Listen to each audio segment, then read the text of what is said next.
Ok, tá gravando. Bom, é isso, queria agradecer pela sua presença aqui no nosso último colóquio do ano. Estamos muito felizes de receber o professor Rogério Paniagua. Ele fez doutorado na Universidade de Houston, depois fez pós-doutorado na Universidade de Munique, no ciclo europeu, em Grenoble, né, na França. Já publicou mais de 95 artigos, mais de 3.700 citações, bolsista de produtividade 1C, e ele é atualmente professor titular no Departamento de Física da UFMG. Muito obrigado, Rogério, por ter aceitado o nosso convite. Por favor, fique à vontade de compartilhar sua tela. Bom, primeiro eu queria agradecer o convite que o Rodrigo me fez. É um prazer sempre trabalhar com a UF. Eu admiro muito a UF, tá? Eu gosto muito, acho o ambiente muito parecido com o daqui da UFMG. E é um lugar excelente. A UF eu acho um lugar excelente para fazer física. Um equilíbrio muito bom. E eu fui aí há uns 2 anos atrás participar do concurso do... Cadê ele? Fugiu. Ele passou, foi um prazer participar, fiquei muito bem impressionado com o trabalho de vocês. Hoje eu vou falar um pouco sobre o trabalho que a gente vem desenvolvendo, já tem uns 10 anos, tá? Deixa eu disponibilizar minha tela aqui. Sobre materiais bidimensionais e tecnologias.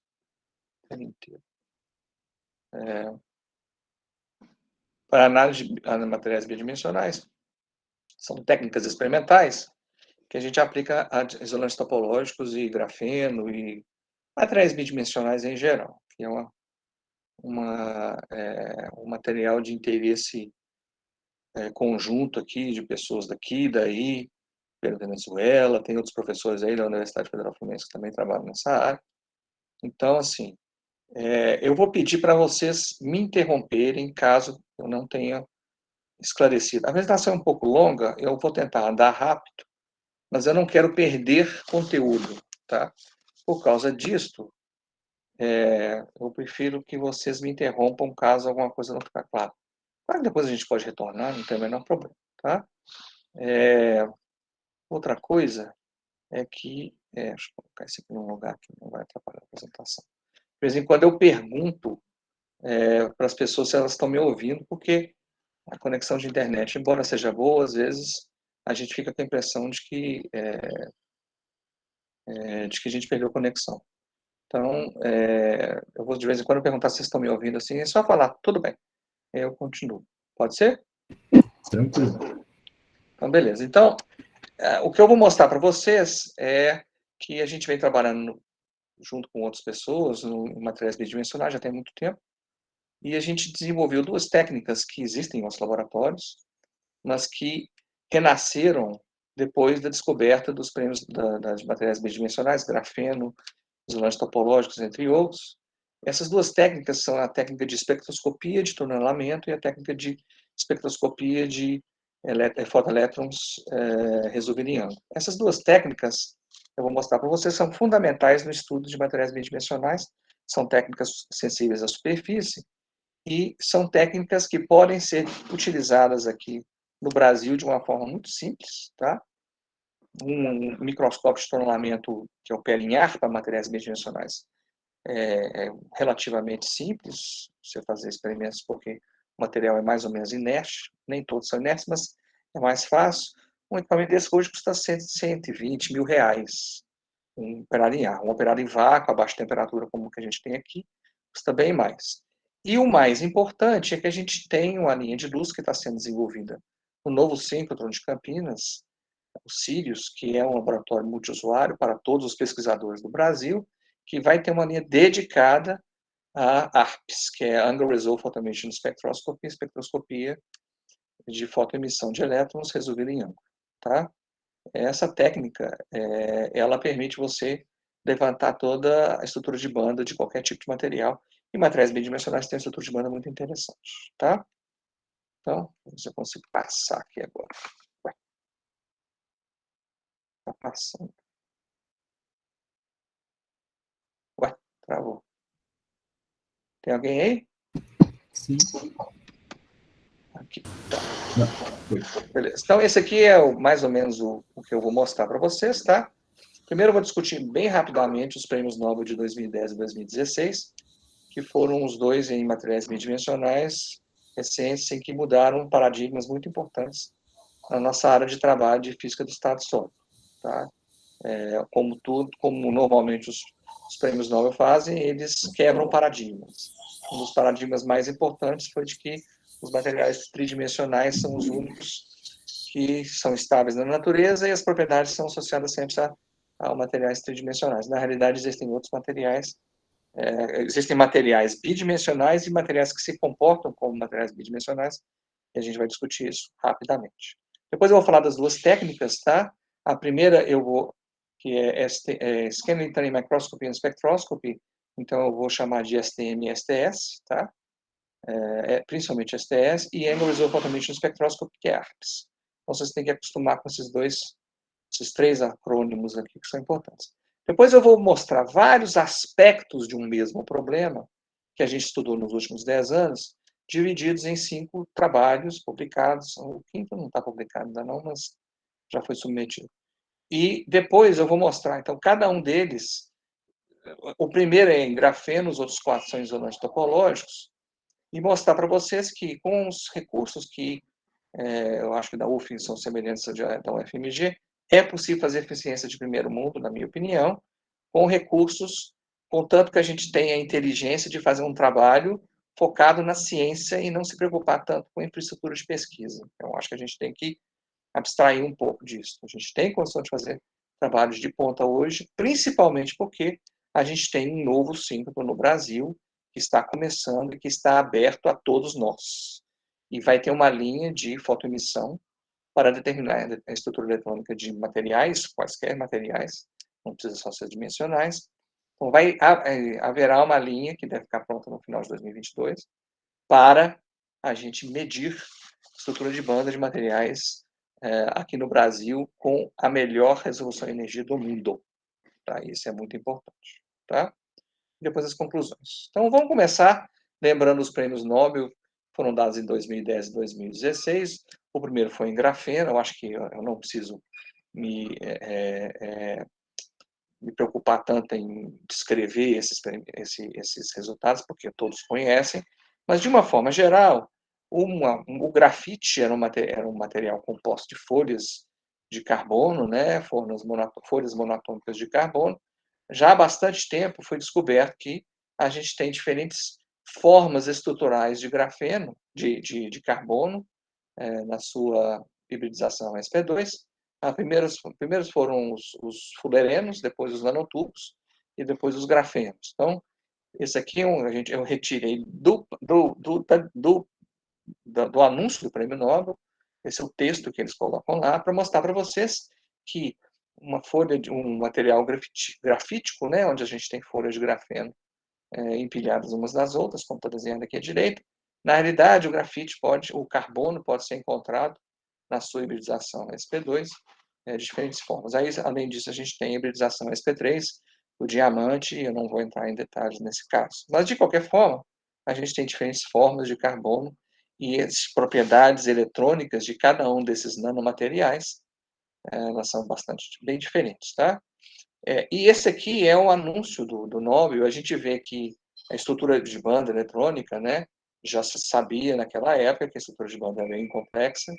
Ela tem 6 cones de Dirac na primeira zona de Brillouin, e isso aqui é uma relação de dispersão, onde o eixo Y aqui é o número de estados eletrônicos em função e a energia desses estados. O eixo Y é a energia, os eixos X e Y aqui são o momento. Tá?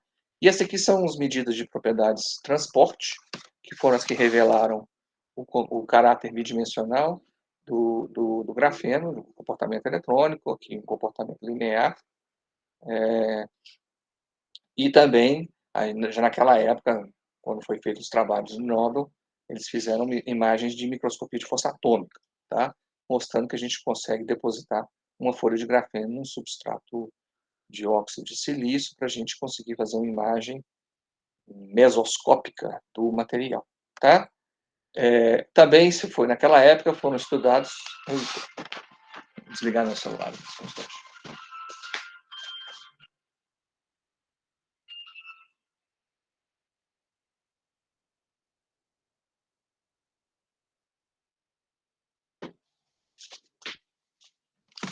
Vocês me desculpem. Então, assim, foram medidas de transporte, magnetotransporte, condutividade de Hall, tá?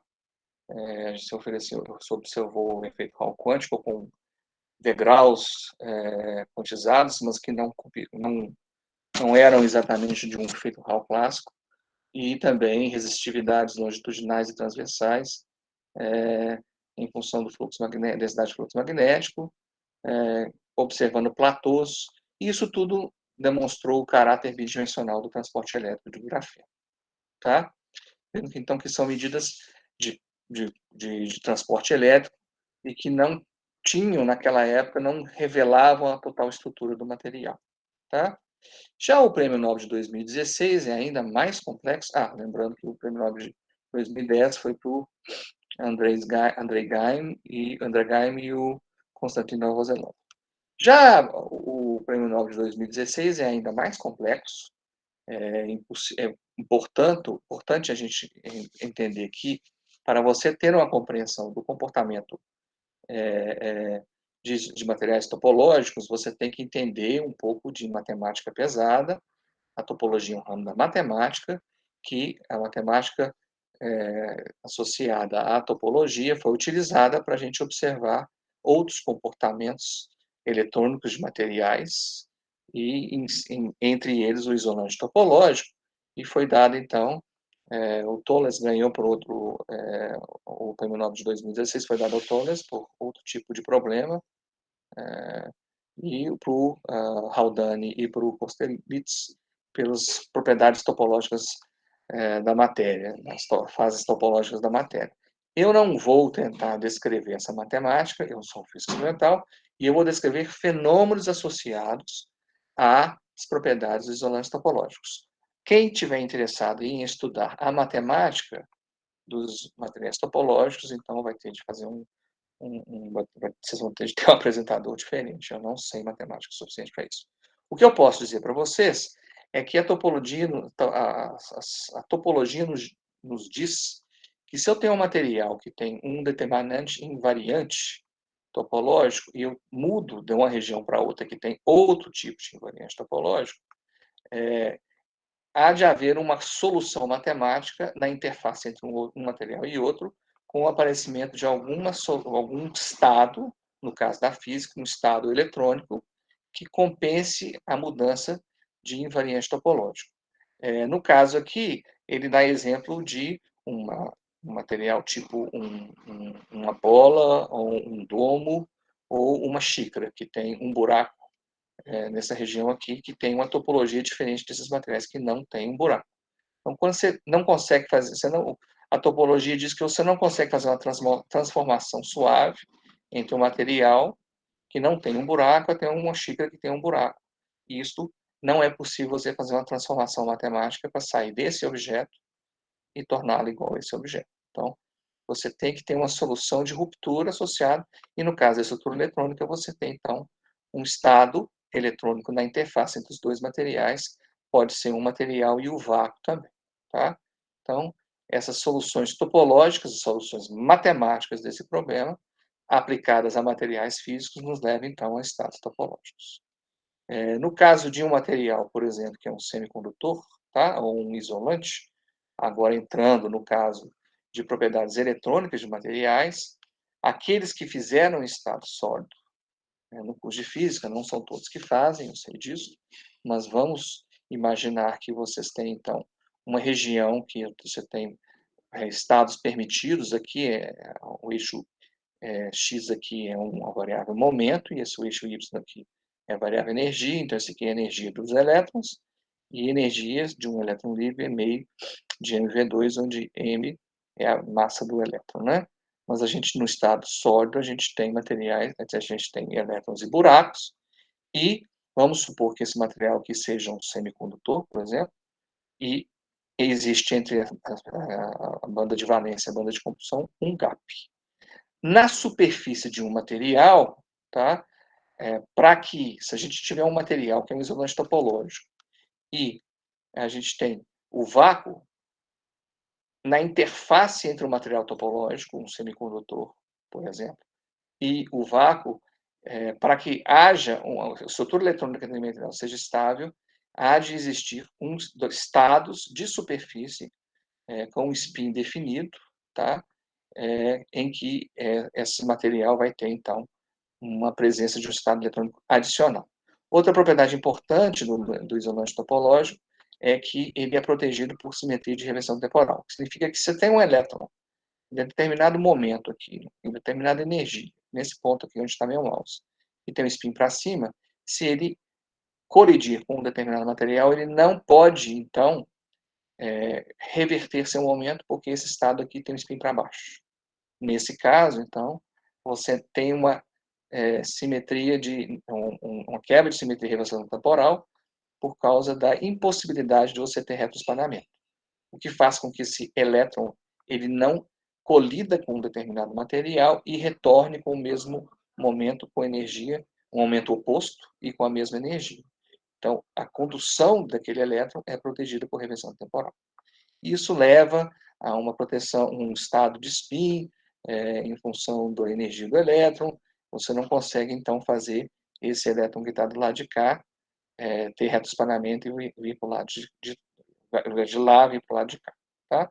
Essas são as propriedades de condução eletrônica, que eu não vou entrar em muitos detalhes, eu não sou um especialista em transporte. Essa aqui, por exemplo, é a primeira medida, exatamente o correlato, no caso do grafeno, são estudos de propriedade de transporte. Esse aqui também é um anúncio do Prêmio Nobel de 2016, mostrando que as medidas de transporte também nos levaram a compreender qual era o comportamento do isolante topológico, nesse caso aqui, o BI2SE3. E, nesse caso aqui, você calculando a estrutura de banda desse material aqui, surge, então, um estado topológico perto do nível de Fermi, que é essa região aqui, que cruza aqui o ponto gama aqui em espaço recíproco, e a energia aqui, o nível de Fermi, está definido como energia igual a zero. Essa aqui é uma medida de transporte, onde a gente faz mais ou menos um transistor com material, a gente tem uma tensão de gate aqui, e mede, então, a condutividade desse material em função da tensão de gate, e observa as resistividades do material em duas direções. E você vê que tem um platô aqui associado ao preenchimento dos estados topológicos perto do nível de Fermi. Tudo isso é transporte, tá? Para você ver que naquela época, já em 2016, o trabalho com técnicas mais sofisticadas de imagem de estados eletrônicos já tinham sido desenvolvidos. Deixa eu correr aqui um pouco, porque senão eu não vou conseguir terminar. As duas técnicas que ganharam relevância com a importância da estrutura de banda, as técnicas experimentais para determinar a estrutura de banda, são uma técnica de determinação de estrutura eletrônica local e outra global. Tá? A técnica de determinação de estrutura atômica e eletrônica local é a espectroscopia de tunelamento. Já a técnica de determinação de estrutura eletrônica global é a espectroscopia de fotoemissão resolvida em ângulo, que o síncrono tem uma linha de luz. A técnica de STS é baseada numa ponta, onde você aplica uma tensão e você observa, os dois materiais aqui têm que conduzir a eletricidade, vamos supor que esse aqui seja a sua amostra, essa aqui é a ponta, e eu aproximo a ponta da superfície até observar o fenômeno de tunelamento. Essa corrente de tunelamento vai nos dar o número de estados, ela depende da distância da ponta até a superfície, e ela também é proporcional ao número de estados eletrônicos disponíveis para que aquele tunelamento ocorra, e a gente mede, então, a corrente em função da tensão aplicada na ponta. É uma medida muito simples de uma curva IV. No caso da espectroscopia de fotoemissão, eu vou discutir em detalhes, você incide uma luz ultravioleta, tá? E mede os elétrons que saem com o analisador de elétrons, e os três variáveis importantes são a energia do elétron, determinada pelo analisador, e os dois ângulos, θ e φ, em que a amostra está se posicionada com relação ao feixe incidente e o feixe e o analisador de elétrons, tá? Isso vai nos permitir determinar toda a estrutura de banda. De uma forma bem simplificada, isso aqui nos dá uma ideia da estrutura eletrônica global da sua amostra, e essa aqui dá a ideia da densidade de estados eletrônicos local da sua amostra. São técnicas complementares. Então, vamos começar pela espectroscopia de tunelamento, mas antes da espectroscopia de tunelamento, nós vamos começar com a microscopia de tunelamento, que foi a técnica original, que originou essas medidas. Ela é baseada no efeito de tunelamento, que vocês conhecem muito bem. Eu tenho uma fonte de tensão, que eu aplico uma diferença de potencial aqui, tipicamente até 1 volt ou 2 volts. Eu tenho um amperímetro e eu tenho uma ponta de material cuja densidade de estados eletrônicos é constante e o material que a gente quer analisar, tá? E ela é baseada no fenômeno de tunelamento, então vocês têm que resolver a equação de Schrödinger na ponta, entre a ponta e a amostra, no vácuo, e a estrutura eletrônica da sua amostra. Então, é um experimento de tunelamento muito simples, clássico, tem uma eletrônica muito envolvida, mas a gente hoje adquire esses equipamentos, ou pode até fazer. Mas, se você compra um equipamento, ele tem todos os problemas tecnológicos associados a essa medida, resolvidos, e você pode focar na ciência de materiais, não nos problemas tecnológicos de se construir um STM. Tá? Então, uma vez que você tenha esse microscópio à sua disposição, você pode realizar um experimento onde você monitora a corrente de tunelamento entre a ponta da sua amostra, quando você aproxima essa ponta da sua amostra, e você então vai varrer a sua amostra, variando, mantendo a corrente entre a ponta e a amostra constante, variando a distância da ponta até a superfície da amostra. Isso vai nos permitir, então, reconstruir a topografia da sua amostra, da mesma forma como o microscópio de força atômica faz. Só que, nesse caso aqui, a grandeza física de controle é a corrente de tunelamento. Então, se você começa a varrer aquele material e vai medindo a corrente, você vai mantendo a corrente constante, você varia a posição da sua ponta com relação à sua amostra, e você mede isso e você reconstrói a superfície da amostra, então, pela informação da distância da ponta até a sua amostra. Então, você tem aqui uma imagem de STM, que é igual, que é uma imagem associada à estrutura atômica do material. Não é uma imagem de átomos, é uma imagem da estrutura eletrônica dos elétrons próximos da superfície de Fermi. Mas é a informação atômica mais fácil que a gente tem da superfície, tá?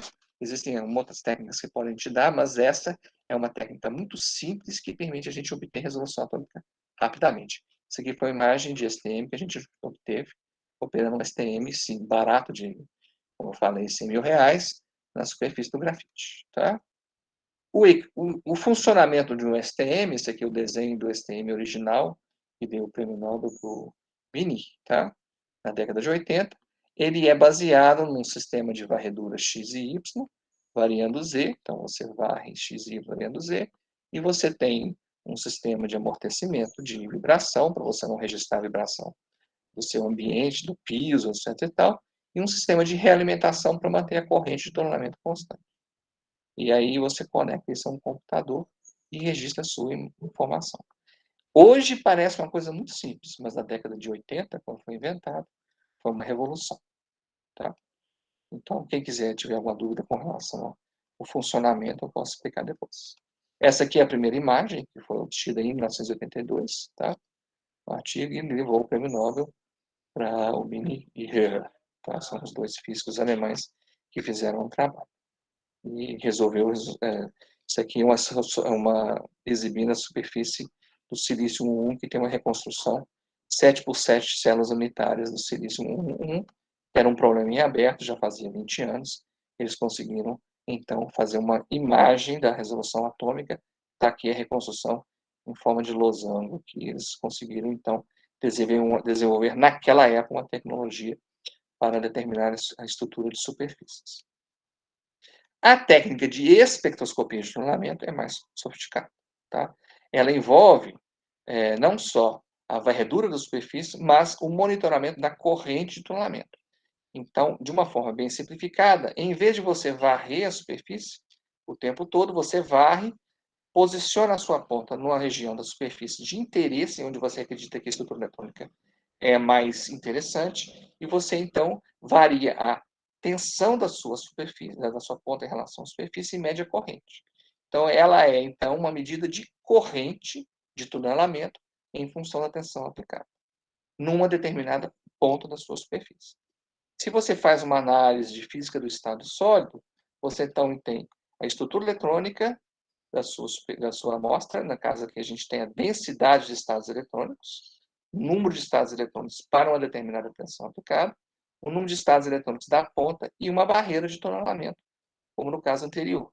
Nesse caso, a corrente vai ser uma integral, na verdade, de menos infinito até a tensão que você, até V, onde V é a tensão que você aplicou à ponta, da densidade de estados locais da ponta, da densidade de estados locais da sua superfície. Tem uma matriz de tunelamento, que eu removi aqui por simplicidade, integrado em um acréscimo de energia. Tá? Esta é a corrente integral que você mede. Se você, então, isso aqui a gente pode, se você utilizar uma ponta de um material cuja densidade de estados é constante, a gente simplifica o problema e chega na densidade de estados local da sua amostra. Tá? Como que a gente faz isso? A gente calcula a derivada da corrente em função da tensão. Essa integral aqui some magicamente, não vou discutir a matemática. Isso aqui sendo constante, a gente obtém uma medida experimental proporcional à densidade de estados eletrônicos locais da sua amostra. Tá? E pode acontecer de tunelamento da amostra para a ponta ou da ponta para a amostra, se você variar a tensão de positiva para negativa. O que é importante é que aqui você consegue medir estados ocupados e desocupados, ou seja, você mede a densidade de estados eletrônicos dos elétrons na região da amostra de estados eletrônicos ocupados, região em energia, tanto desocupados. Então, a gente consegue medir a densidade de estados da superfície do material em função da tensão para toda a região. Essa é uma grande vantagem dessa técnica, comparada com outras técnicas que às vezes medem só os estados ocupados ou os estados desocupados. E a medida, então, é um pouco diferente. Em vez da gente variar a ponta em relação à superfície, a posição da ponta em relação à superfície, a ponta fica parada e a gente vai variando, então, a tensão. Vamos supor um valor V1, a gente mede a corrente, registra um ponto aqui, uma tensão V1, uma corrente I1, depois muda a tensão para V2, obtém um segundo ponto, e assim por diante vai medindo a relação entre a corrente no eixo Y e a tensão no eixo X. É uma medida de condutividade elétrica, no sentido, né, medida de corrente elétrica, perdão, em função da tensão aplicada, e se você calcular a derivada dessa corrente I em relação à tensão aplicada V, você obtém um valor que é proporcional à densidade de estados local da sua amostra. Uma coisa importante é que você pode fazer medidas mais rápidas do que simplesmente variar essa tensão aqui, se você utilizar um amplificador lock-in. Eu não vou entrar em detalhes, mas existem técnicas experimentais para você obter essa densidade de estados locais da sua superfície diretamente, sem ter de variar a corrente em cada ponto. Na realidade, você varia, mas você varia em uma frequência bem definida, tipicamente alguns kHz, e você consegue, então, obter a densidade de estados locais diretamente, sem variar a tensão em uma região muito grande e rapidamente. Se você estiver interessado na densidade de estados locais para uma determinada tensão em função do espaço. Vou até mostrar medidas nesse sentido. Tá?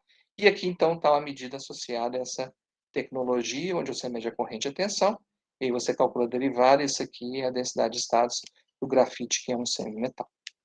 Tá? Bom, essa aqui é a técnica, esse aqui é o laboratório onde a gente opera esse equipamento, tá? É um laboratório mais ou menos multiusuário, são vários professores que operam esse equipamento, e ele é operado a baixa temperatura, tipicamente 25 Kelvin, tá? Aqui está o microscópio, aqui está o computador, tá? Esse é o laboratório de nanoscopia de vácuo do Departamento de Física da UFMG. A técnica de fotoemissão ela é um pouco mais complexa. Quanto tempo que eu tenho? Estou andando devagar. Já são 11h30, eu tenho que andar muito mais rápido. Não vou ter. A técnica de fotoemissão é baseada em uma fonte de ultravioleta que incide sobre uma amostra, e a gente mede a energia dos elétrons que saem, a gente mede a energia e o momento, tá? O momento é associado à energia do material, tá? Esse EB aqui, e o momento, energia cinética, e o momento é baseado na lei de conservação de momento dos elétrons que saem com relação à amostra. É uma tecnologia mais complexa, mas, de uma forma bem simplificada, você incide um fóton, que praticamente não tem momento, tem muito mais energia, né? E você mede os ângulos de saída do elétron nas posições θ e φ, e aí você consegue, então, recuperar toda a estrutura de banda. Então, a energia em função do momento daquele elétron em diferentes direções. Os cálculos associados a esses momentos são relativamente sofisticados, mas de uma forma bem simplificada, a gente coleta os elétrons saindo da amostra, tá? E a gente mede, então, a intensidade desses elétrons em diferentes posições. A gente coloca uma lente eletrostática aqui, um analisador de elétrons, de energia de elétrons, e você consegue, então, determinar quantos elétrons chegam em determinada posição de um detetor bidimensional de elétrons aqui, uma CCD, tá? Isso nos permite, então, reconstruir toda a estrutura de banda do material. É baseado no efeito fotoelétrico, tá? Que foi descoberto no século XIX e foi explicado por Albert Einstein, tá? O que é importante nesse caso aqui, ó, é que as variáveis que vão nos permitir determinar tanto a energia do elétron, a energia do elétron e o momento do elétron, são os instrumentos são o analisador de elétrons e as medidas, que a gente mostrei na transparência passada, tá? E os ângulos de saída dos elétrons que estão sofrendo o efeito fotoelétrico. Foi explicado por Albert Einstein, vocês sabem disso, tá? Existem variáveis associadas ao experimento e variáveis associadas ao material, tá? Por exemplo, a função trabalho daquele material, tá? Isso aqui, que é exatamente esse valor, esse φ aqui. O que importa é que a gente consegue reconstruir toda a estrutura de banda de um material. Eu não vou entrar em muitos detalhes, isso aqui é um sumário de todos os cálculos que podem ser feitos no experimento. O que eu estou interessado é no resultado. A gente prepara a superfície, então a gente tem que clivar a superfície, preparar ela, fazer crescimento epitaxial se necessário, analisar as qualidades da superfície. Eu não estou muito preocupado com isso. Eu estou preocupado nesse slide, onde a gente começa, então, a coletar a relação entre a energia do elétron e os momentos em diferentes direções, e então a gente tem uma lente eletrostática, como eu falei, onde a gente consegue determinar a energia e o momento em diferentes posições da CCD do equipamento e reconstruir, então, uma relação entre a energia do elétron e o seu momento. O eixo X aqui é momento, o seu eixo Y é energia. Essa aqui, se fosse um elétron normal, seria meio de mv2 ou meio de K2 sobre 2m, né? Onde K é o momento do elétron e é a energia dele, e M é a massa efetiva do elétron. A gente pode fazer, então, reconstruções bidimensionais, porque esse aqui é um detetor bidimensional, a gente utiliza imagens bidimensionais para reconstruir a estrutura tridimensional do material. Por exemplo, no nível de Fermi, a gente tem o número de estados eletrônicos com um determinado momento para uma determinada energia. Então, a gente consegue construir um mapa tridimensional onde o eixo Y é energia e os eixos X, o eixo Z é energia, e os eixos X e Y são o momento do elétron naquela superfície bidimensional do material. E essa aqui é a linha de luz de Arps do síncrotron, que vai ser transferida para o próximo, do síncrotron antigo, que vai ser transferida para o próximo síncrotron Sirius, e deve estar pronto para os usuários em 2023. Tá? Então, agora vamos começar dando alguns exemplos bem superficiais, eu não tenho intenção de entrar em muitos detalhes, de propriedades do grafeno ou de isolantes topológicos que a gente estudou utilizando espectroscopia de tunelamento primeiro, e depois, eu vou dar um exemplo apenas de ARPS, que é uma técnica que está começando no Brasil e vai ser extremamente importante para estudar novos materiais, tá? Vocês estão me ouvindo, não?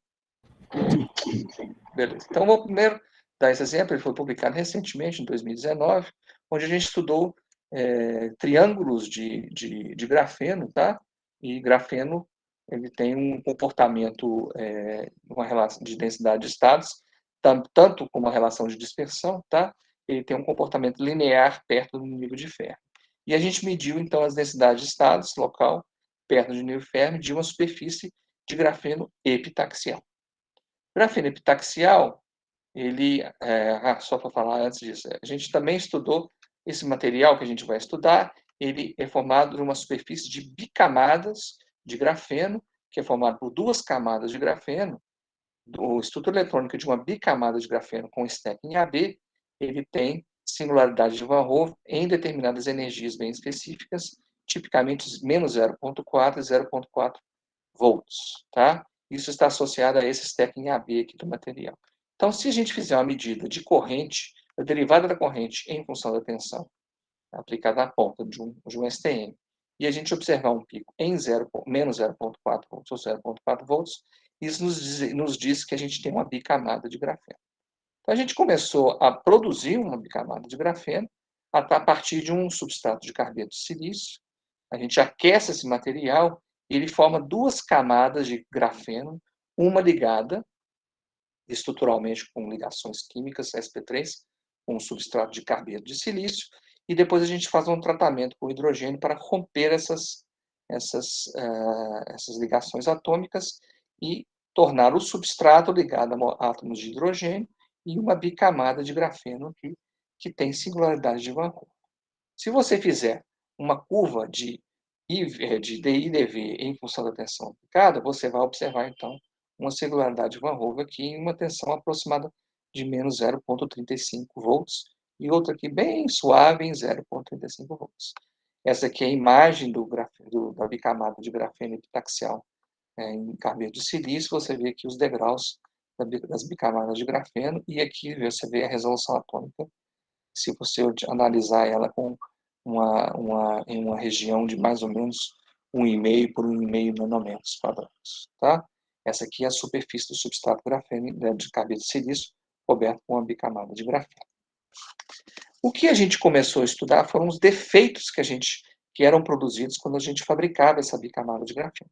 A gente observou dois tipos de defeitos: buracos e platôs triangulares, que a gente chamou de nanoplatôs e nanoburacos. Eles têm mais ou menos uns 7 nanômetros de diâmetro. Você consegue ver aqui, não sei se é possível ver no computador de vocês, as linhas de átomos aqui da resolução atômica do STM. Tá? A primeira coisa que a gente fez foi observar se esses buracos eram epitaxiais, então a gente fez uma imagem de resolução atômica da borda desse material aqui. Foi esse aqui, acho. E a gente observou, então, que os átomos, a estrutura atômica da superfície era preservada nessa depressão aqui, nesse buraco aqui, que tem mais ou menos alguns nanômetros de profundidade. Tá? E a gente, então, começou a fazer medidas da derivada da corrente em função da tensão para tensões de Bias próximos da singularidade Van Hove da bicamada de grafeno. A gente observou dois tipos de comportamentos. Um, onde a região de fora se comportava como bicamada de grafeno, e dentro de bicamada de grafeno também, mas outras onde a região de fora se comportava como bicamada, com a sua singularidade Van Hove, em menos 0,4 eletronvolts e 0,4 eletronvolts, mas dentro ele tinha um comportamento linear semelhante a grafeno. O que a gente imaginou foi que a região de dentro aqui tinha uma probabilidade de ainda estar ligada eletronicamente com a superfície de carbeto de silício. Então, para que a gente pudesse entender melhor esse material, a gente começou então a fazer imagens nas tensões em que a gente conseguiria distinguir uma monocamada de uma bicamada. Essas são as tensões onde o comportamento eletrônico do grafeno é diferente do comportamento eletrônico da bicamada de grafeno, que são as tensões onde a gente tem singularidade de Van Hove, menos 0,35 e 0,35 volts. E o que a gente obteve foi que, para tensões a gente não tem uma mudança de comportamento eletrônico da bicamada para a monocamada, a gente observa, num determinado buraco, em que o comportamento é uniforme. Já em tensões onde a gente, nesse caso aqui, era quase menos 500 milivolts, o comportamento eletrônico da bicamada é diferente do comportamento da monocamada, a gente pegou um buraco onde ele era parcialmente composto de uma bicamada de grafeno e parcialmente composto de uma monocamada de grafeno.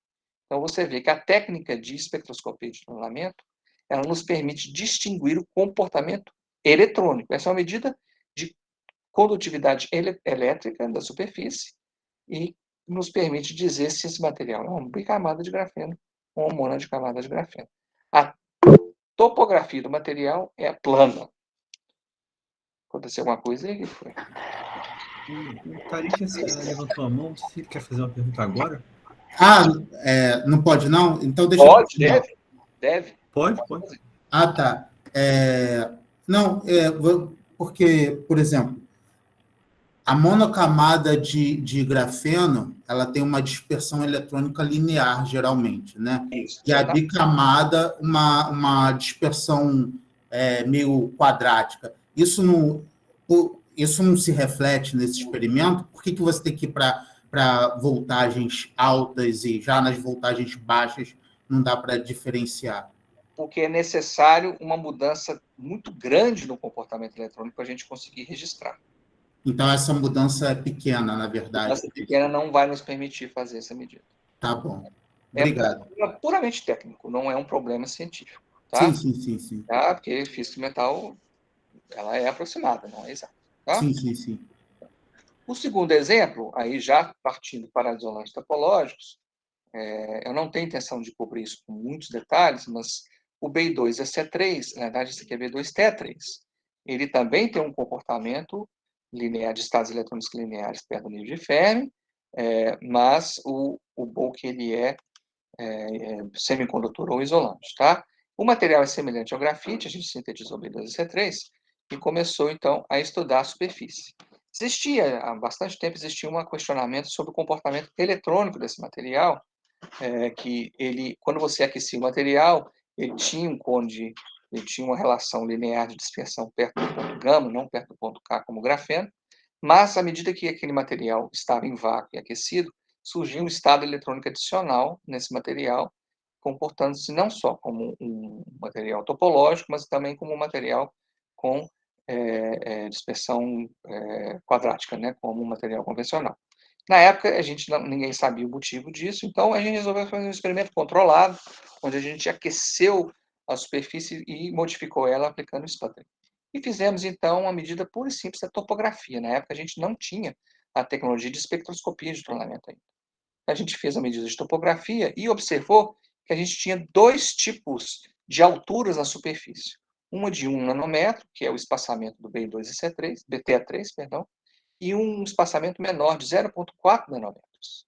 E a gente começou a fazer cálculos de estrutura eletrônica e chegamos à conclusão de que o material que tem o espaçamento de 1 nanômetro é o B2C3. Já o material que tem espaçamento de 0,4 B2T3. O material que tem espaçamento de 0,4 nanômetros é uma bicamada de bismuto, que explica todos os comportamentos eletrônicos que tinham sido observados no experimento de ARPS.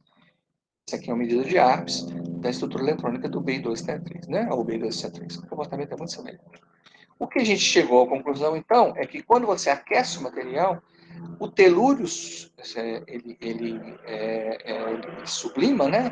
Ele vira gás, ele vira um vapor, sai da superfície e o que permanece é uma bicamada de bismuto que tem propriedades eletrônicas muito diferentes dos isolantes topológicos. O bismuto não é um isolante topológico tridimensional, ele é um condutor, tá?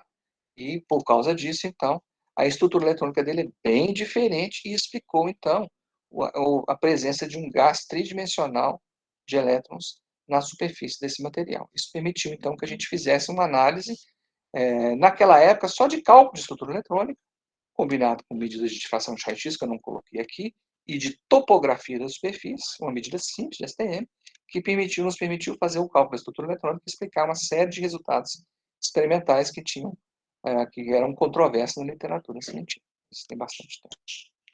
Mais recentemente, em 2018, eu acho, a gente resolveu fazer um experimento mais controlado, onde, em vez de a gente, pura e simplesmente, fazer uma preparação da amostra, a gente resolveu aquecer a amostra até uma temperatura bem maior. e fazer medidas de STM e STS. O que a gente observou é que se a gente aquecer esse material a 350 graus centígrados, a gente observa a formação, tá, de outros tipos de materiais dentro da superfície. Chamei de materiais 1, 2 e 3 da superfície de BI2, SE3, tá? Se a gente fizer então a gente faz medidas de topografia dessa superfície, observa de novo platôs de 0,4 nanômetros e de 1 nanômetro, tá? O que a gente observa é que as medidas de espectroscopia de tonnelamento da IDV das diferentes regiões são bem diferentes. E a gente conseguiu associar essas curvas aqui da IDV em função da tensão de Bias a diferentes materiais. BI2SE3 clássico, em azul, um isolante topológico, e outros materiais condutores. O BI4SE5, perdão, e o BI4SE5 com o mesmo material, B4SE5, mas terminado em bicamada ou terminado em pentacamada.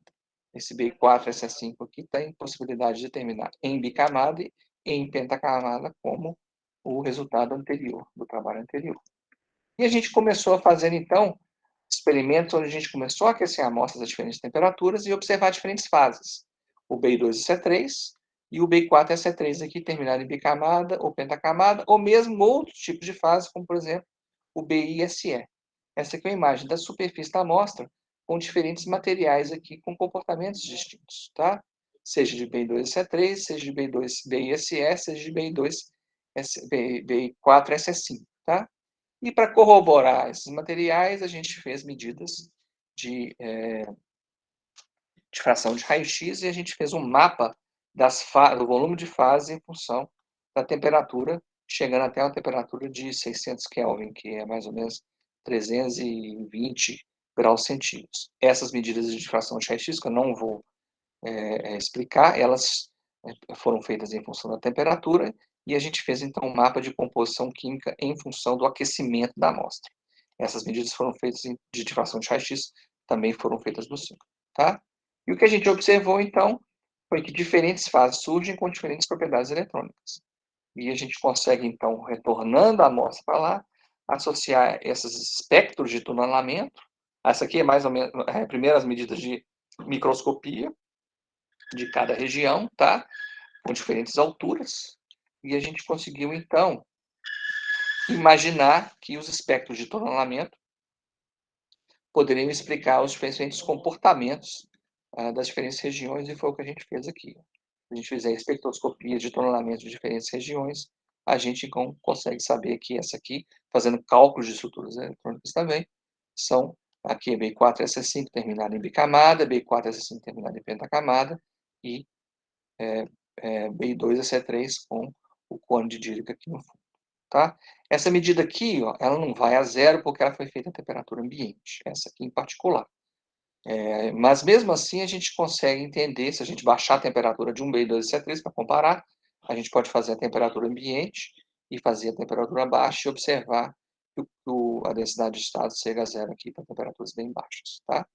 E variando a região onde a gente analisou o problema, a gente viu uma transição entre um comportamento eletrônico de uma natureza até outra natureza, chegando até o isolante topológico, quando a gente sai da região do platô aqui e chega até a região do isolante topológico, que a gente original do material. Tá? Então, combinando técnicas de estrutura eletrônica com estrutura atômica, a gente consegue, então, determinar o comportamento daquele material e dizer, inclusive, qual material que é. Esse experimento aqui, eu vou pular, é um experimento em colaboração com a Carolina Parra, uma grande amiga nossa lá do Chile. Ela cresceu a amostra, vou falar muito rapidamente desse material, porque eu quero mais falar do último material. Onde a gente cresce o BI2T3 em função da espessura e observa que diferentes materiais, diferentes espessuras de BI2T3, nanopartículas, nanotriângulos desse material em grafite, tem níveis de Fermi diferentes à medida que você vai aumentando a espessura desse material. Isso está associado à compensação de carga desse material, porque a densidade eletrônica desse material, BI2T3, é diferente da densidade eletrônica do grafite. Isso faz com que o nível de Fermi dos nanoplatôs, dos nanotriângulos aqui, perdão, varie por causa da densidade eletrônica ser diferente do substrato. Então, a gente consegue ajustar o nível de Fermi do material, ajustando a espessura da nanopartícula, nanoplatô de Pi2T3. Tá? E essa aqui é a curva do nível de Fermi em função da espessura, mostrando uma tendência de preencher os estados eletrônicos do material à medida que a gente vai aumentando, né, a espessura do Pi2T3. Tá?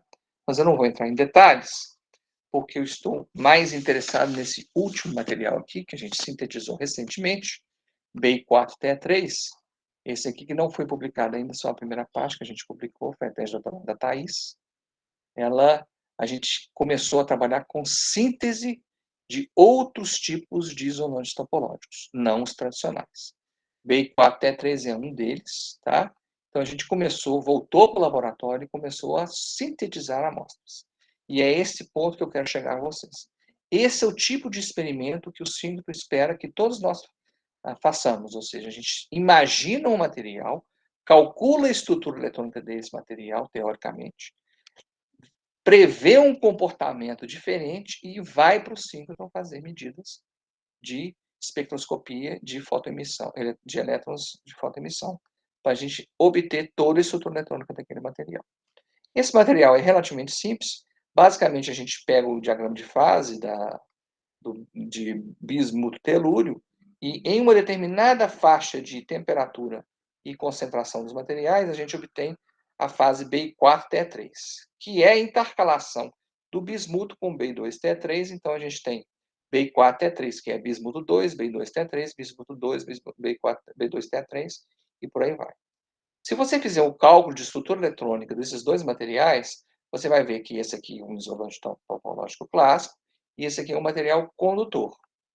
Já o material Bi4T3, teoricamente, ele tem 3 estados topológicos numa faixa de 2 elétron-volts. Isso começa com a observação de gaps de estrutura eletrônica perto do nível de Fermi. O que a gente observou é que existem 3 gaps aqui, que a gente chamou no ponto gama, chamar devido às regiões 1, 2 e 3. A gente ter regiões de gap de estados eletrônicos no ponto gama aqui permite o aparecimento de estados topológicos, que a gente chamou aqui de 1, 2 e 3, e a gente pode fazer cálculos de estrutura eletrônica, que, com colaboradores, eu não sou físico teórico, que nos permite prever que esse material vai ser um material de potencial aplicação tecnológica, já que ele tem mais de um estado topológico. Você pode fazer lasers com isso, você pode fazer, pode guardar informação com elétrons polarizados. Esse é um material de potencial aplicação tecnológica. No entanto, é importante que a gente faça medidas tanto de espectroscopia de tonelamento quanto de fotoemissão, para a gente corroborar os cálculos de estrutura eletrônica com um experimento. E foi o que a gente fez. Primeiro, a gente sintetizou o material, né? Eu não vou mostrar aqui as caracterizações estruturais com difação de raio-x, mas a gente conseguiu obter esse material com relativa pureza e a gente fez um experimento de ARPS, que eu não estou mostrando aqui as medidas de STS, que foram iniciais, estou medindo mais as medidas de ARPS. Essas medidas de ARPS aqui foram feitas no síncrono italiano.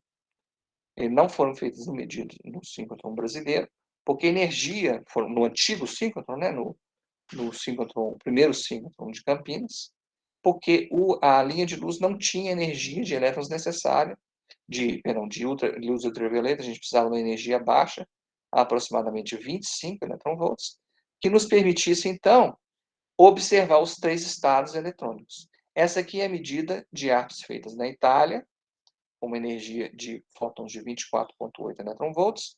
Se você trata os dados de ARPS com técnicas específicas de correção de imagem, você observa 3 estados eletrônicos no ponto gama, onde o momento dos elétrons é igual a zero, uma em aproximadamente menos 1,8 elétron-volts, outra em aproximadamente menos 1,3 elétron-volts e outra em aproximadamente menos meio elétron-volts. A técnica de ARPS não nos permite observar estados desocupados, só estados ocupados. Esses 3 estados topológicos têm propriedades muito específicas de invariantes topológicos, cada um é diferente do outro, mas as três têm momentos muito particulares, todos no ponto gama, o que permite que você trabalhe com excitação de elétrons com diferentes energias, produzindo diferentes tipos de laser. Você pode fazer decaimento de elétrons para cá, se você dopar essa amostra, fazendo com que esse material seja um material muito mais rico do ponto de vista eletrônico do que o próprio BI2T3. O BI4T3, T3, então, tem 3 estados topológicos, enquanto o BI2T3 tem apenas um. Tá? Isto é para quando o BI4T3 é terminado em BI2T3, porque o BI4T3 tem 2 terminações, em bicamada ou em pentacamada. Essas são as propriedades do BI4T3 terminados em pentacamada. Tá? E a gente fez algumas medidas adicionais no nosso síncrono aqui em Campinas, observando com uma energia bem superior de ultravioleta, de fótons de ultravioleta, na faixa de 100 eletronvolts, que nos permite observar várias zonas de brilho. Aqui a primeira, a segunda, observando todo o hexágono aqui do pseudo-cone de Dirac, nesse caso, né? Mas, porque não é exatamente um cone de Dirac, mas é mais uma estrela, né? Mas a gente consegue, então, varrer várias zonas de brilho com fótons de maior energia e observar outras propriedades que eu não vou entrar em discussão, próximo da fronteira entre uma zona de brilho e a outra. No ponto, não no ponto gama mais, mas no ponto M do espaço recíproco. Tá? Bom, para terminar, eu vou mostrar para vocês a nova linha de luz de ARPS que vai existir no nosso síncroton Sirius, que está localizado em Campinas.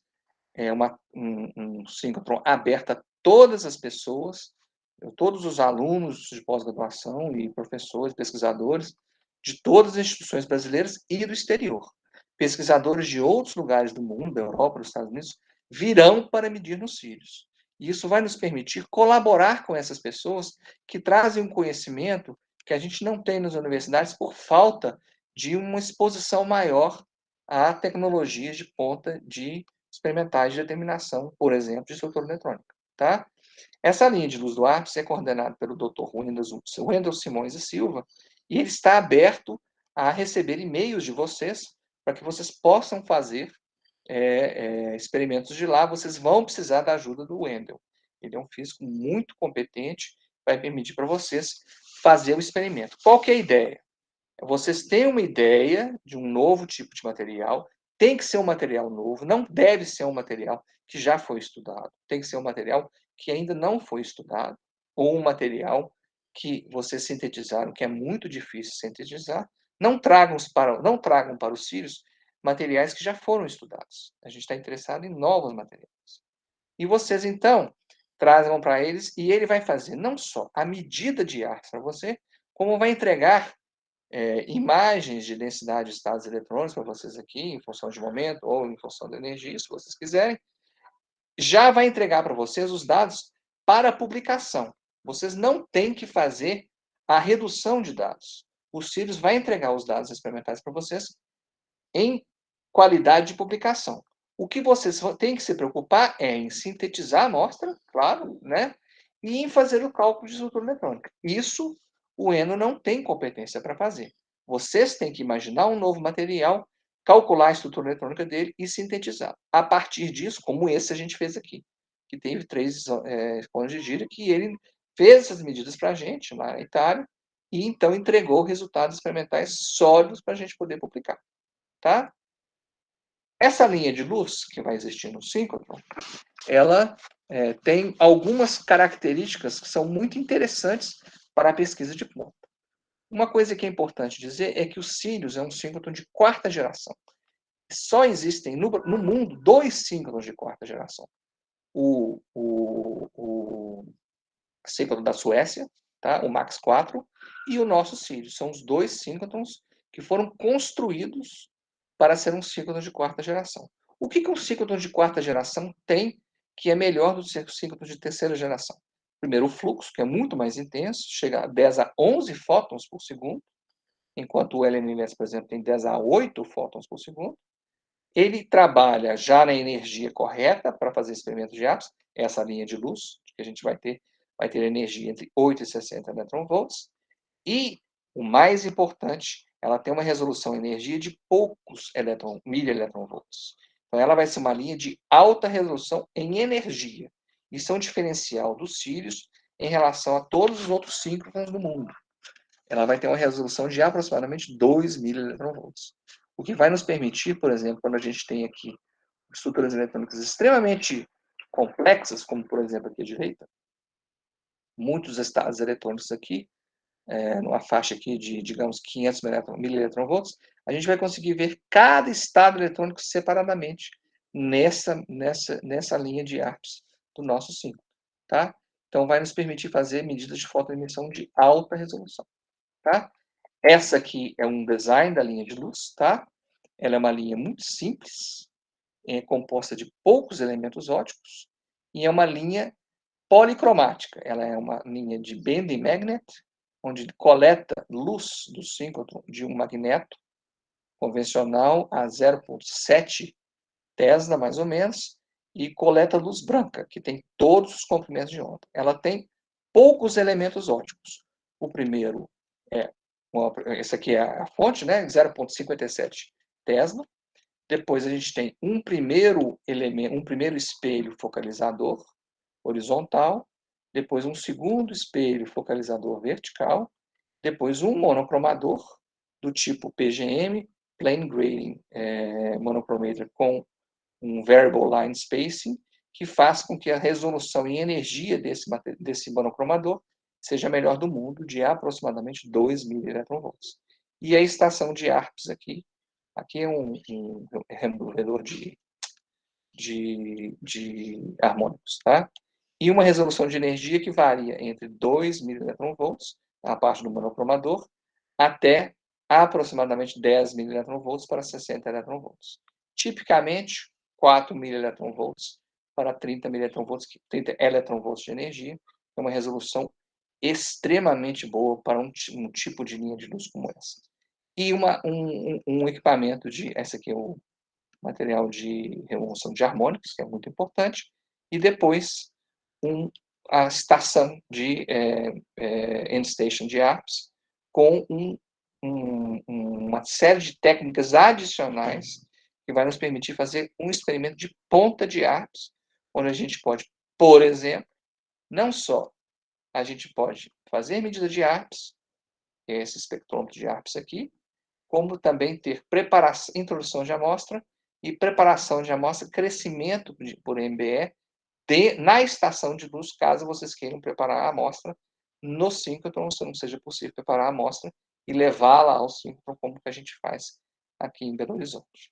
Então, ela é dividida em 3 partes. A parte principal, que é o espectrômetro de elétrons, né, para fazer medidas de ARPS, mas tem a parte, então, de sistemas de suporte. Primeiro, o sistema de suporte tem uma parte de introdução de amostras aqui, para você não só introduzir a amostra, mas você também trazer amostras uma amostra, por exemplo, que você tenha preparado na sua universidade, você mantém ela em ultra alto vácuo numa câmara portátil, e você pode transferi-la para cá, ou você pode simplesmente fazer uma remoção das primeiras superfícies, um sistema de cleaving, que é muito simples, que é o que a gente faz no síncrono. A gente prepara a amostra em casa e a gente simplesmente remove as primeiras superfícies, as primeiras camadas atômicas com durex, tá? Ou vocês podem utilizar também uma vacuum suitcase, que é essa bolsa de vácuo para você trazer a amostra preparada de casa. Ou você pode também, essa aqui é onde a gente transfere a amostra para a estação de ARPS, tá? Ou você também pode preparar a sua amostra aqui, com MBE, fazer evaporação por E-beam, você pode fazer uma caracterização, positivação de elétrons inicialmente para você saber se a sua amostra foi preparada adequadamente e depois transferi-la para a câmara principal e fazer as medidas de ARPS. Existe uma série de parâmetros aqui, por exemplo, a temperatura que a gente chega vai ser de 16 Kelvin, o vácuo é extremamente bom, da ordem de 10 a menos 11 milibar, 6 vezes 10 a menos 11 milibar, tá? O analisador de elétrons tem uma resolução de energia também da ordem de 2.000 eV, da ordem do 5, da energia, da resolução de energia do fóton do 5, e uma resolução angular dessa natureza. O schedule, o calendário de construção dessa linha, ela vai ser montada no ano de 2022, a parte de proteção radiológica, etc. e tal, os elementos óticos serão instalados em setembro.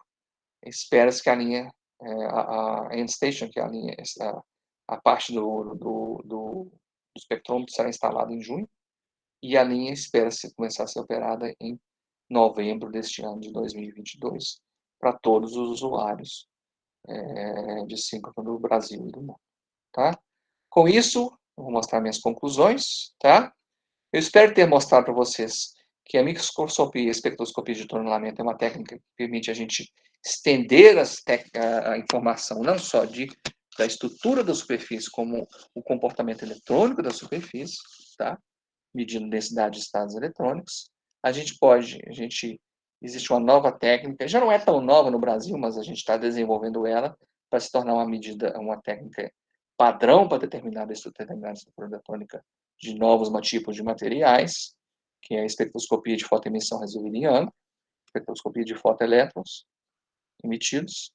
É possível combinar as duas técnicas, como eu mostrei em alguns casos aqui. Ela pode ser aplicada a qualquer tipo de material de interesse eletrônico, não é só isolantes topológicos. Você pode estudar materiais semimetais, isolantes de Weyl, e também supercondutores. Quem trabalha, não é uma área tão desenvolvida assim no Brasil, mas quem tiver o interesse em trabalhar com supercondutores, pode levar ele ao síncrotron para, por exemplo, observar a parede de Cooper, estados eletrônicos associados à parede de Cooper. A única limitação hoje é a temperatura. Ela é de 16 Kelvin, então o material tem que ser supercondutor acima de 16 Kelvin.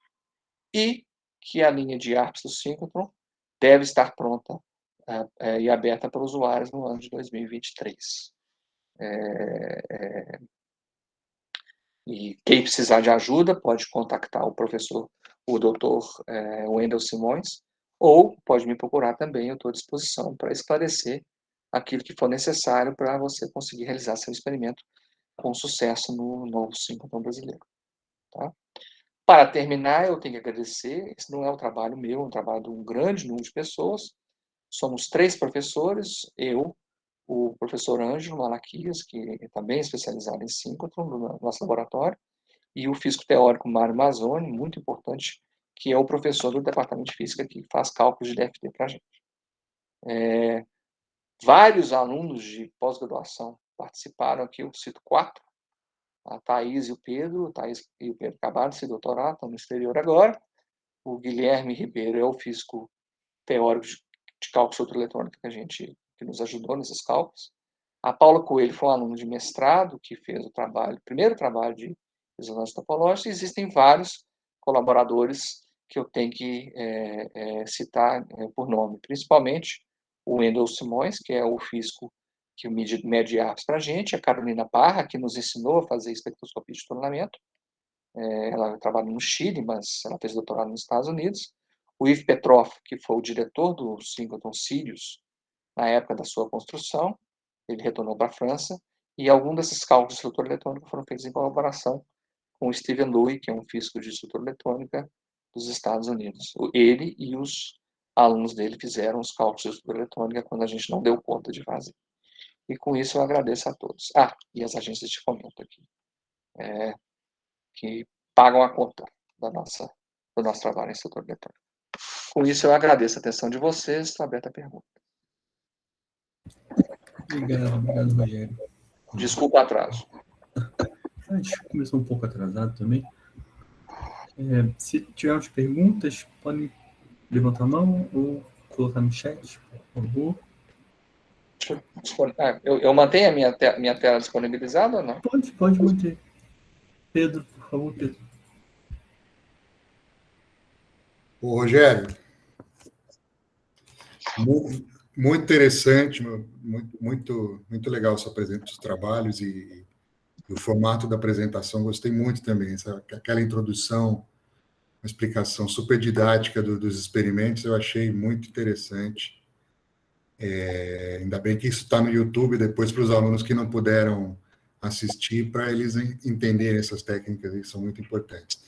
Eu queria fazer duas perguntas. Uma é sobre a textura de spin. Eu não acompanho muito a literatura de isolantes topológicos. A minha pergunta é, experimentalmente, como é que se é possível inferir a textura de spin de um isolante topológico? E a outra pergunta é sobre o BI4TE3, não ficou claro para mim, esse material quer dizer, é novo, vocês que estão propondo pela primeira vez ou já viu alguma coisa desse material na literatura? Então, vamos começar primeiro com a sua primeira pergunta, né? Da textura de spin. Existe uma técnica chamada spin-arps, não sei se você já ouviu falar nela, tá? Para você determinar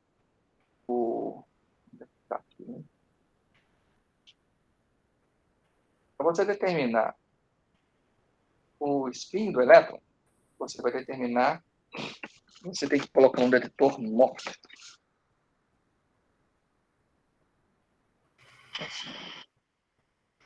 Eu vou mostrar isso para você. Acho que vai ter que ser na teoria mesmo. Vamos lá na teoria.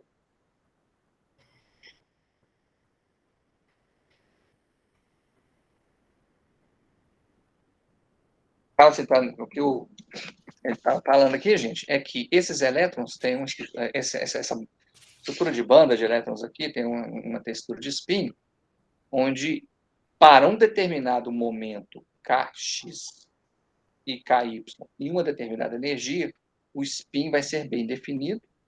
E como que a gente determina esse spin? Bom, primeira coisa, a gente tem que utilizar a espectroscopia de fotoemissão de elétrons. Portanto, a gente só vai conseguir medir isso na banda de valência. A gente não consegue medir isso na banda de condução.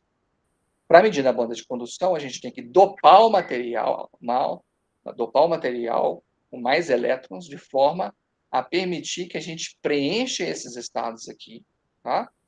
E, uma vez preenchidos, a gente determinar esse spin desse elétron. O que a gente faz é um experimento clássico de fotoemissão, onde a gente incide luz ultravioleta e deteta o elétron, determina os seus momentos Kx, Ky e sua energia E, e o seu spin vai ser determinado por um detetor MOC.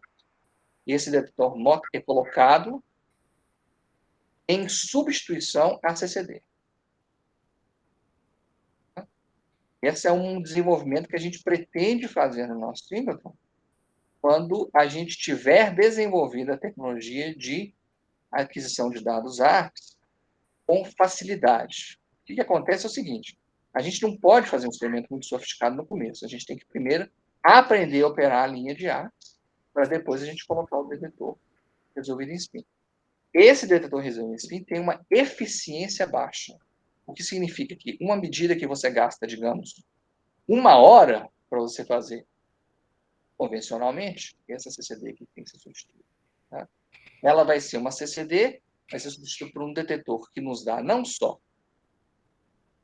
o número de elétrons que está chegando, mas o spin de cada um deles. Na realidade, o que acontece é que a gente acrescenta um material aqui que seleciona os elétrons com um determinado tipo de spin.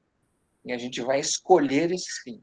A eficiência desse detetor cai, da ordem de 10%, então um experimento que demora meia hora para ser feito, quando você não resolve em spin, vai demorar agora 5 horas, ou seja, 10 vezes mais, quando você quer saber o spin do elétron. Isso pode tornar o experimento inexequível. Esse aqui é o problema. Então, você tem que ter uma ideia muito clara antes. O que acontece no síncrotron é que você ganha 3, 4 dias, né? Em 3, 4 dias, se você não tem uma ideia muito clara do que você quer medir, tá? Você não vai conseguir medir. Então, é muito importante você ter uma ideia muito clara se é possível fazer o experimento antes de começar o experimento. Tá? Esse é um erro comum que acontece no síncrotron. Você acaba por não conseguir realizar o experimento por falta de tempo. Porque cada hora de utilização da linha de luz no síncrotron custa algo como 10 mil reais. Então, o síncrotron tem um custo altíssimo de operação. Então, você não vai ganhar muito tempo para você medir. Então, você, sabendo que é possível fazer esse experimento, você pode colocar um detector MOSFET e então determinar o spin do elétron. Qual que era a sua segunda pergunta? Se o BI4TE3 é uma síntese original de vocês, ou se já existia esse material na literatura? Nesse material não existe a literatura. Só tem um artigo, quer dizer, agora está começando a aparecer, né? Uhum. Mas até quando a gente começou, esse material não havia sido sintetizado, que esse é um erro comum. Então, a gente teve de aprender, porque houve um aprendizado muito grande nos últimos 10 anos. A gente teve de aprender a fazer STM, aprender a fazer medir apps, mas a gente teve de aprender a sintetizar a amostra também. Tá? Sintetizar a amostra é um outro universo. O que eu sugiro é que a gente trabalhe em equipe. Você tem uma pessoa que gosta de crescer a amostra, você tem uma ideia. Eu não espero que você, Pedro, sintetize a amostra. O que eu espero é que você tenha uma ideia brilhante e, a partir da ideia brilhante, você peça um crescedor brilhante para crescer a amostra para você. Tá? Uhum. Então, vou voltar lá. Então, o que aconteceu foi que, em 2019, eu acho que foi publicado esse artigo. Esse primeiro artigo publicado aqui, ó, esse artigo aqui é sobre o crescimento dessa amostra. Tá? Foi publicado em 2020. Em 2020. Então, essa aqui foi uma medida. A gente cresceu a amostra, tá? Isso cresceu a amostra, e a gente fez poucas medidas de espectroscopia de tunelamento. Esses resultados que eu não mostrei aqui, porque eu não queria. Então, existe já resultado de espectroscopia de tunelamento.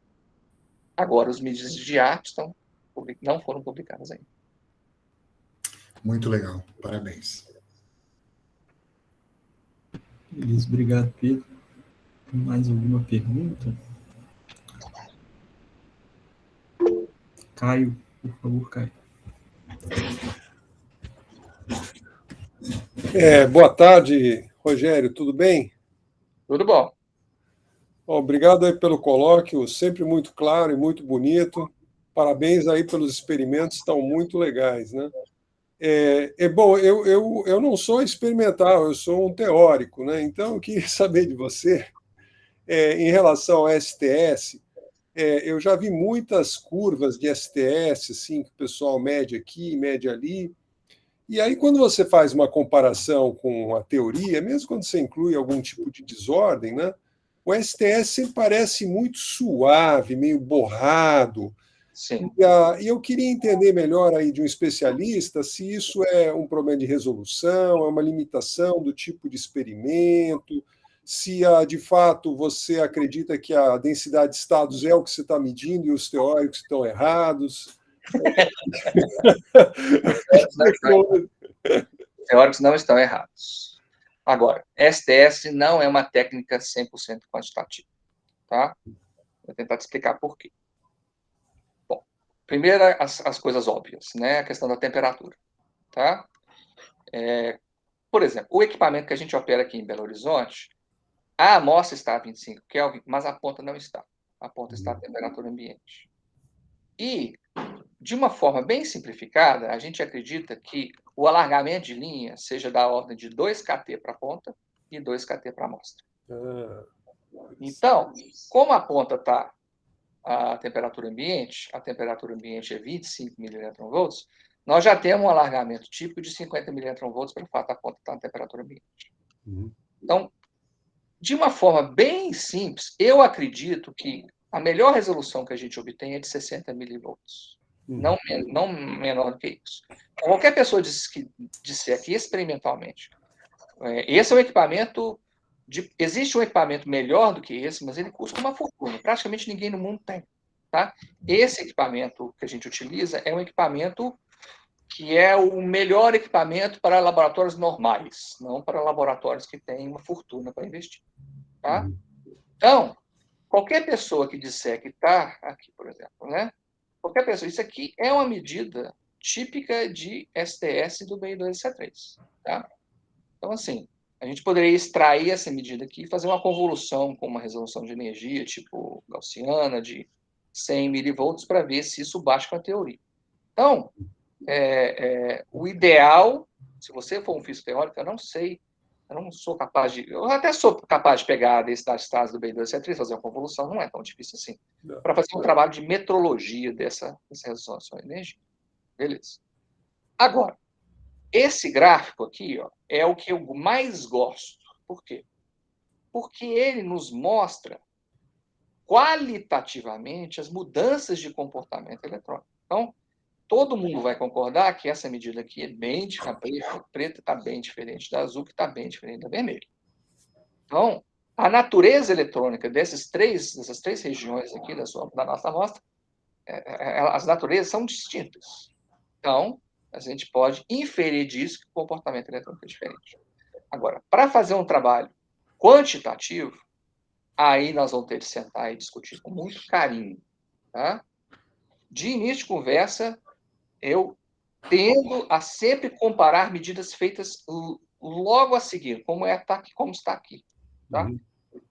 Por quê? Ainda tem um outro problema. A ponta de tungstênio, ela foi preparada e a terminação dela depende da forma como ela foi preparada. A preparação, a gente não tem controle tecnológico absoluto sobre essa preparação. Então, pontas preparadas em dias diferentes têm comportamentos eletrônicos diferentes. A matriz de tunelamento é diferente e a densidade de estados da ponta é diferente. Tá? E a densidade de estados, que eu falei que é constante, não é constante. Ela é aproximadamente constante.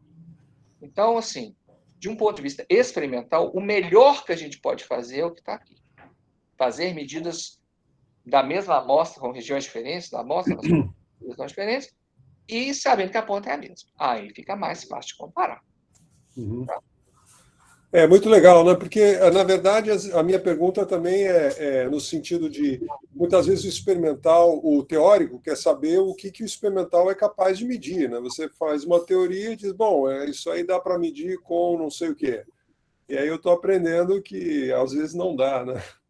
Não dá. Deixa eu ver uma outra curiosidade só, Rogério. Eu tenho visto alguns experimentos muito interessantes que o pessoal faz transporte, né? Então, que é a minha praia, né? Onde você usa duas pontas de STS. Sim. Vocês têm no horizonte rumar nessa direção? É muito difícil? Como é que é? Eu, pessoalmente, estou indo na direção de ARPS, porque o que você está pedindo, primeiro, exige um investimento financeiro muito alto, que eu não tenho condição de fazer, né? Segundo, o grau de dificuldade é muito grande, tá? Esses experimentos aqui já têm um grau de dificuldade. Tipicamente, as medidas foram preparadas, ela ficou 6 meses fazendo isso, tá? Então, assim, até conseguir sintetizar, caracterizar a quantificação de características, é muito longo o processo, tá? Como é o processo de cálculo de supereletrônica, não só no computador, como em cálculos teóricos. Não é uma coisa que sai de um dia para o outro. Você tem que tentar diferentes estratégias, etc. E tal, até você chegar num resultado minimamente robusto. O que você está se propondo? Existem equipamentos específicos da própria Omicron, que é do fabricante desse equipamento, que, por acaso, é o nome do nova cepa do Covid. É assustador, né? Pois é. Esses equipamentos, a Omicron fabrica um equipamento com 4 pontos, tá? Para fazer medidas em uma folha de poucos microns de tamanho, tá? Disso que você está falando, né? Ou seja, de fazer medidas de transporte de 4 pontas. Local. Local de efeito Hall. Tá? Agora, o que eu mostro aqui para vocês, gente, é o fruto de muitos anos de trabalho. Esse STM, só para colocar ele para funcionar, já demorou 5 anos. Tá? Então, assim, eu sacrifiquei boa parte da minha carreira científica para chegar até hoje, entendeu? A minha produção científica é baixa. Por quê? Porque houve um investimento em tecnologia muito longo até chegar nesse ponto. Isso aqui é o fruto de muitos anos de trabalho, tá? Então, assim, é muito sacrificante você pegar esse tipo de coisa. Eu não pegaria, se me dessem de presente um 4 pontas, eu mandava para vocês aí de Niterói, para vocês desenvolverem essa tecnologia, e eu um dia ligar para alguém aí de Niterói e falar assim, você pode me ajudar a medir? Entendeu? Porque esse é outro problema também. Esses equipamentos são muito caros e eles têm que ser compartilhados. Tá? Isso é uma cultura que a gente tem que desenvolver no Brasil. Esses equipamentos têm que ser abertos a todos. Rogério, muito obrigado, então. Foi muito esclarecedor. Parabéns aí pelos trabalhos, estão muito bacanas. Está colhendo fruto aí desses anos de investimento. São coisas bem ímpares. Então, está muito bonito. Obrigado. Um abração. Abraço. E obrigado, Caio. Temos mais alguma pergunta? Eu até tinha uma pergunta, eu concordo com o Pedro, a explicação inicial foi muito interessante para quem não é da área, né? Pelo que eu entendi, então, quer dizer, a distância da ponta ao material é extremamente relevante, né? Acho que no STS, então, tem que ficar fixa, né? Essa é uma questão muito importante. Pois é, eu estava pensando se assim, flutuações térmicas já não seriam suficientes, porque, sei lá, você coloca lá uma folha de grafeno, o negócio fica flutuando, né? Não, a folha de grafeno não está flutuando. Ela está presa por ligação de Van der Waals a alguma coisa. Mas Ou seja, toda presa. ela está totalmente presa. Ah, tá. Não, porque eu tenho visto, eu até estou por acaso trabalhando com os dados, o pessoal que está vendo isso, flutuação de altura de uma folha, mas eles devem prender só na borda, né? Eu não conheço bem os detalhes. Isso da folha solta? Eu não conheço exatamente detalhes, realmente não sou muito da área, estou só com os dados dele, e eles estão medindo as flutuações de altura da folha. Então, na verdade, minha próxima pergunta seria isso, né? Se você Você pode consegue... perguntar isso para o Caio, que o físico teórico consegue explicar.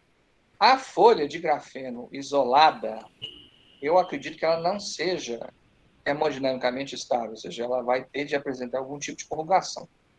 Tá?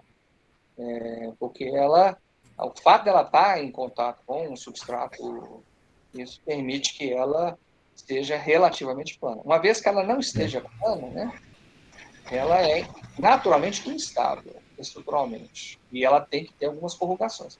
Como isso vai ser medido, eu não sei. Certo. Você tem resolução suficiente para pegar flutuações assim, pequenas, térmicas? Sem dúvida. Nossa, deixa eu pegar uma imagem desse tema aqui. Sem dúvida. Olha aqui. Ó. Qual que é... Aqui, essa é uma boa imagem. Aqui, ó. Qual que é a altura de qual que é a distância daqui? Porque essa mesma distância que a gente mede daqui até aqui, que é tipicamente 0,14 nanômetros, vai ser da ordem desse buraco aqui. Ou seja, essa região escura aqui, ela está abaixo da região clara, da ordem de 0,1 nanômetros. Tá? Você consegue, o STM da Ômega consegue fazer medidas com resolução de até 20 picômetros. Esse não é um equipamento que foi fabricado à toa. A Omicron domina tecnologias que a gente nem sonha em dominar. Tá? E outros fabricantes do mundo. A NanoSurf também, que é uma empresa suíça, produz equipamentos com altíssima resolução. Eles são baseados em compensação de vibração, ou seja, uma vez que você tem uma ação externa, você vai ter de realizar uma ação interna para compensar a ação interna para a vibração não chegar até o microscópio. Entendeu? Então, esses mecanismos de compensação, a Omicron não usa muitas tecnologias, a NanoSurf que usa. Permite que, e são tecnologias, embora sejam tecnologias sofisticadas, permite que você implemente elas, que são tecnologias de software, tá? Permite que você faça isso em equipamentos muito baratos. Tá? Eu não sei se essa medida em particular foi feita, mas medidas dessa natureza, eu sugiro que você, alguém tiver interesse em investir, você compra um microscópio da NanoSurf por 100 mil reais. Para efeito experimental, isso é nada. Tá? Então, vocês têm um laboratório barato em casa, com alto conhecimento de estruturas eletrônicas, com alto conhecimento de síntese de materiais, você pode fazer esse tipo de trabalho e vão para o Synchrotron, que tem um equipamento de estado da arte. Ou seja, nenhum outro síncrotron no mundo tem uma resolução de 2 mV, entendeu? Para fazer experimentos que são realmente de ponta. Legal. Maravilha. Se mais alguma pergunta? Bom, acho que não, então agradeço, muito obrigado, já foi muito informativo, muito legal. Coloca. Obrigado a todos pela presença também. Ano que vem estamos aí. Até ano que vem, né? Até ano que vem. Muito obrigado a todos. Muito obrigado, Rogério. Fechamos com chave de ouro os colóquios de 2021. Um prazer.